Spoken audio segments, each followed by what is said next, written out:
मैं नरेश कुमार जांगड़ा अंश वास्तु शक्ति चैनल की पाठशाला में आपका हार्दिक स्वागत करता हूँ। कमेंट लेते हैं। किसी ने लिखा, आपको अपना गुरु बनाने की बहुत उत्सुक हूँ मगर किसी कारणवश नहीं बना पा रही हूँ। आप ही बताएं कि कौन से वास्तु दोष हो सकते हैं। देखिए, कोई भी ज्ञान हासिल होता है तो पितरों के आशीर्वाद से, और कामयाबी भी उन्हीं के आशीर्वाद से मिलती है। अब कारण कई हो सकते हैं। अगर पैसा कारण है तो इसका मतलब आपका SSW से लेकर और वेस्ट तक का एरिया, यहाँ कोई न कोई दोष है।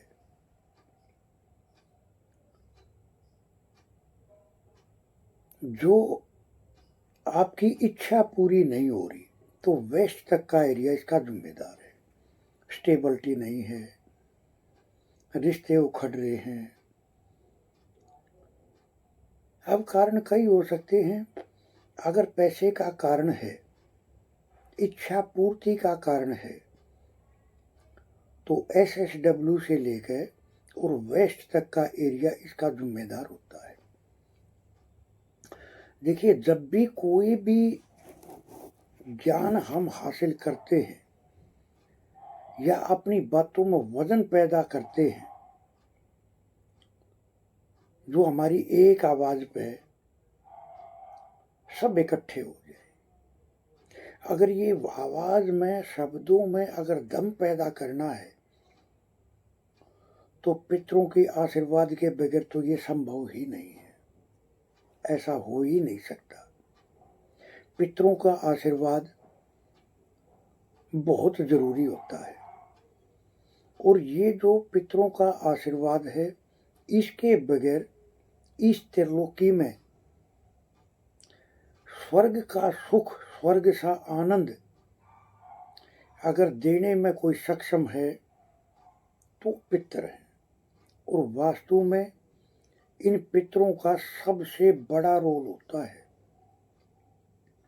आप जब भी ज्ञान हासिल करते हो और वो आपके अंदर तक बैठ जाए, जज्ब हो जाए, वो ताकत भी पितरों के आशीर्वाद के बगैर नहीं हो सकती। जब भी पितरों का एरिया है कहाँ, SW साउथ वेस्ट, यानी नैऋत्य कोण। अगर किसी का ये दूषित है किसी घर में, तो उसको अपनी ससुराल से कभी भी बिजली के सामान फ्री नहीं लेने चाहिए, यानी गिफ्ट नहीं लेनी चाहिए। ऐसे इंसानों को हमेशा शिखा रखनी चाहिए, यानी चोटी रखनी चाहिए, क्योंकि राहु को बैलेंस करने में ये बहुत बड़ा रोल प्ले करती है। जो गुरुकुल में जो बच्चे पढ़ते थे या पढ़ते हैं, शिखा क्यों रखते हैं? शिखा वो एंटीना है जो आपकी बुराई को खत्म करता है और आपके अंदर अच्छाई प्रवेश करती है, सद्विचार आते हैं और आपको बुराई से बचाता है। लेकिन शिखा के भी नियम है, किस तरीके से उसका प्रयोग करना है, ये भी एक कला है। तो ससुराल से कभी भी गिफ्ट नहीं लेनी चाहिए, इलेक्ट्रॉनिक्स के सामान। ससुराल से अपने संबंध अच्छे रखने चाहिए, रिस्पेक्ट करनी चाहिए, और बरसात के पानी में स्नान करते हुए प्रभु चिंतन जरूर करना चाहिए।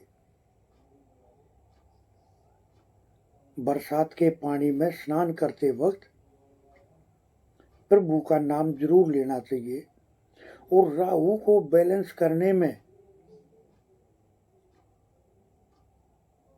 हमें गंगा स्नान यानी दरिया स्नान जरूर करना चाहिए। अब दरिया स्नान में भी कई भेद हैं।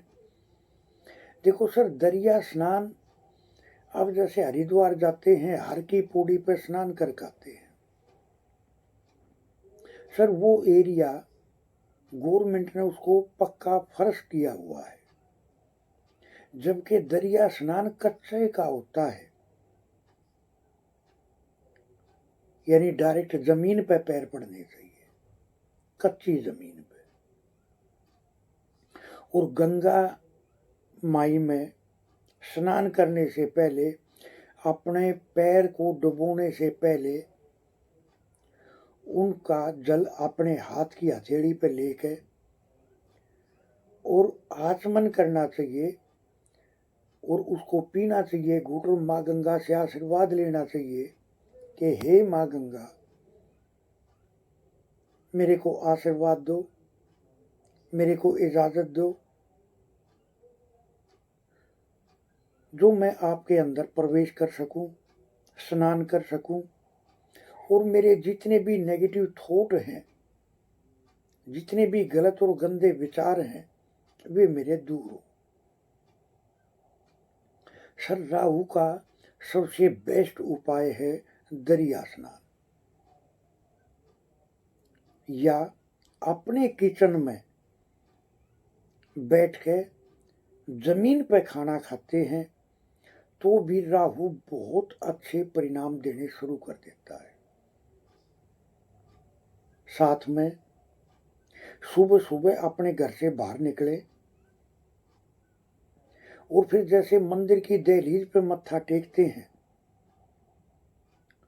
ऐसे अगर आप अपने घर की दहलीज पर मत्था टेकते हो तो राहु अच्छे परिणाम देने शुरू कर देता है। और एक औरत को अपने घर की दहलीज पे और अपनी किचन की दहलीज पे, दोनों जगह अगर मत्था टेकती हैं तो उनकी इच्छाएं पूरी होती हैं।